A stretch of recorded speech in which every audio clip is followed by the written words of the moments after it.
कराया जाए तो घर में विद्वत्ता का अनुभव होता है महाराज। भगवान विष्णु ने जाते हुए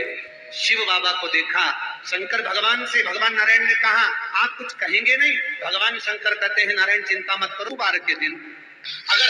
दाल चढ़ा कर जाएगा, चने की दाल को मंदिर के पीछे बैठकर ओम नमः शिवाय बोलकर जो नारायण को समर्पित करेगा, उसके मनवांचित फल को मैं 3 महीने में पूरा कर दूंगा। उसके मन की कामना को मैं 3 माह में पूर्ण कर दूंगा। आज भी नियम है, चने की दाल को लेकर जाते मंदिर के पीछे बैठकर चने की दाल को लेकर ओम नमः शिवाय का जाप करते हैं। 7 बार ओम नमः शिवाय बोलकर चने की दाल वापस घूमकर भगवान विष्णु को समर्पित करी जाती है, तो 3 महीने में मनोकामना पूरी हो जाती है। उस चने की दाल का इतना प्रमाण, इतना गुड़ जोड़ता। जितने समय अतिथि हमारे घर में रहे, मेहमान हमारे घर में रहे, जिसको हमने आरती के समय पर गुड़ दिया है, जिसको हमने गुड़ दिया है, आकर आनंद के साथ। अच्छा, तभी तुमने सुना जो जिसके यहाँ पर गणेश जी नहीं होते शादी ब्याहों में अगर गणेश जी नहीं मिलते तो क्या करते हैं, वो गुड़ का जो ढेला होता है ना, उसी को आधा तोड़कर गणेश जी बना के रख देते हैं और उसी आधे गुड़ के ढेले का भोग लगा देते हैं। गुड़ का ही गणेश और गुड़ ही खजाना।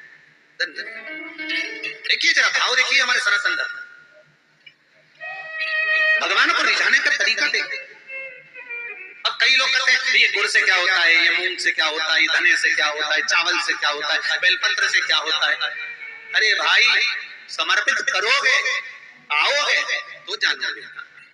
सावन के सोमवार के दिन जिस लड़का और लड़की का विवाह नहीं हो रहा,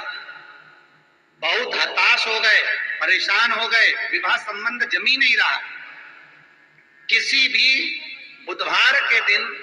तांबे के कलश में चने की दाल को भर लीजिए, किसी भी बुधवार,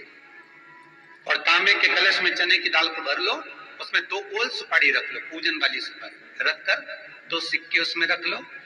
पीले कपड़े से मुख बांध दो, उसका पूजन करो बुधवार के दिन भी, और गुरुवार के दिन उसका पूजन स्नान करने के बाद करना। पर घर में किसी से बात मत करना, मुख से शब्द मत, मुख झूठा मत करना। पूजन करने के बाद उल्टे हाथ पर कलश को रखकर सीधे हाथ से ढककर कोई ब्राह्मण के घर में जाकर साथ में किसी को ले जाओ, बिना बोले, बिना बात करे, बिना कहे, साथ तो जाकर ब्राह्मण का दरवाजा बजा दे, बात कर ले और में गया वो, पर तुम्हें नहीं बोलना। और वो कलश ब्राह्मण की अपनी कामना कर कर वो कलश का दान दे दिया जाए। महाराज ज्यादा से ज्यादा 4 महीना 3 महीने के अंदर विवाह संबंध पक्का हो जाता है। विवाह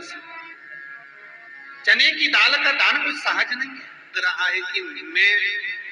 दुखों से पीछा छूट ही नहीं रहा, तब उस जगह पर बेलपत्री के मध्य भाग में पीला चंदन, ये जो पत्ती है और ये 2 पत्ती हैं, ये बड़ी पत्ती और ये बीच की जो 2 पत्ती है, इसके बीच में जो डंडी का भाग रहता है, जो बीच में डंडी का जो भाग है, बड़ी पत्ती और ये 2 छोटी पत्ती के मध्य में जो डंडी का भाग है, उस डंडी के भाग में पीला चंदन और एक छत्तीला शंकर भगवान को प्रदोष के दिन आप अगर प्रदोष काल में समर्पित कर रहे हैं तो ये निश्चित है कि धीरे धीरे कर कर वो दुख समाप्त होगा, वो दुख हटेगा ही। विश्वनाथ को कुछ नहीं चाहिए, मेरे शंकर को चाहिए क्या? अगर आपके जीवन में ऐसा लगे कि बहुत बड़ी बीमारी आ गई और आपके घर का व्यक्ति वेंटिलेटर पर पड़ा हुआ है, तो शमी के वृक्ष के फूल ले आओ 7, और शमी के वृक्ष के 7 फूल लाकर एक एक फूल शंकर भगवान को श्री शिवाय नमस्तुभ्यम कहकर उस व्यक्ति के लिए जो पड़ा हुआ है, अंतिम सांसें गिन रहा है, जिसको अटैक आ गया, अंतिम सांसों में जो गिन रहा है, उसके नाम से भगवान शंकर पर चढ़ाना प्रारंभ कर दो। मात्र 7 पुष्प, उस शमी के वृक्ष के 7 पुष्प आप शिव को समर्पित करिए, उसका नाम और गोत्र बोलकर, और भगवान शंकर का मूल मंत्र श्री शिवाय जम के बोलिए, श्री शिवाय नमस्तुभ्यम बोलकर एक एक शमी का फूल शंकर पर चढ़ाना प्रारंभ कर दो। फिर आगे वो विश्वनाथ की मर्जी है, वो प्राण कैसे लेकर वापस आता है, उस काल से छुड़ाकर महाकाल कैसे लाता है, ये हो जाने। आपका फर्ज केवल आप अदा करिए। ये 3 समय एक ऐसा समय है, मान लो सुबह यदि आपको समय ना मिले भगवान शंकर का गुणगान करने के लिए,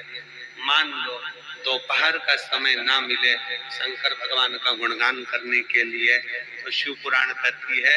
जब सूर्य डूब रहा हो, प्रदोष काल का जब समय हो, तब उस शंकर का गुणगान करो तो सारी जिंदगी तुम्हें किसी के आगे हाथ नहीं फैलाना पड़ेगा।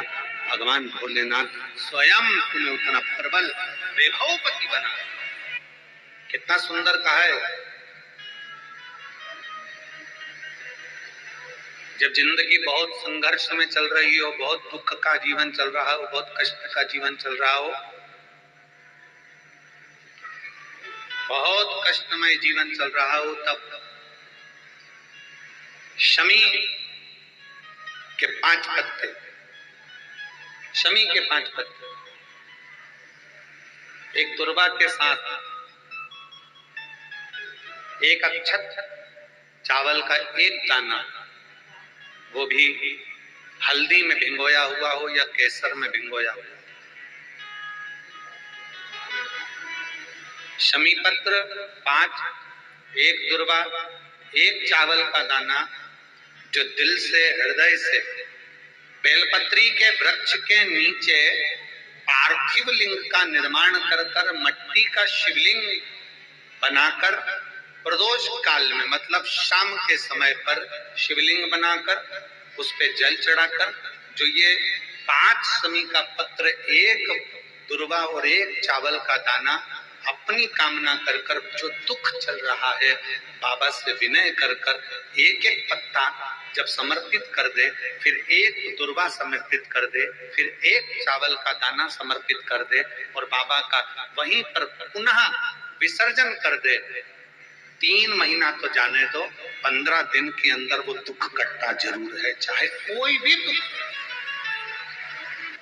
किसी भी तरह का दुख क्यों। एक बेलपत्र के वृक्ष की परिक्रमा करने वाले को हजारों अश्वमेध यज्ञ का फल प्राप्त हो जाता है, हजारों अश्वमेध यज्ञ का फल प्राप्त हो जाता है। उसी तरह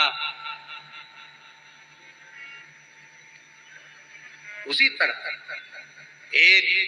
पार्थिव लिंग का निर्माण करने वाले को, मिट्टी का शिवलिंग का निर्माण कर कर पूजन करने वालों को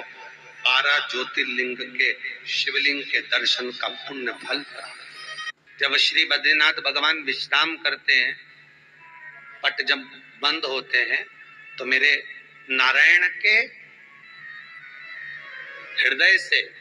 बाहर जो लक्ष्मी जी का मंदिर है, वहां से लक्ष्मी जी को लाकर हृदय से लगाया जाता है और भगवान को एक कम्मल पूरा घी में उसको लपेट कर, पूरे घृत में उसको लगाकर, गौ माता के घृत में उसको लगाकर नारायण को भगवान शिव का स्मरण कर कर लपेटा जाता है। भगवान नारायण बद्रीनाथ बाबा के मंदिर में दिया घी से भर दिया जाता है, ताले लगा दिए जाते हैं, सब नीचे आ जाते हैं। जब अक्षय तृतीया के समय पर पट खोलते हैं, बाबा का कम्मल घृत से जुड़ा हुआ वैसा की वैसे ही घृत भरा हुआ, घृत में स्थिरता, घर में घृत के अंदर लक्ष्मी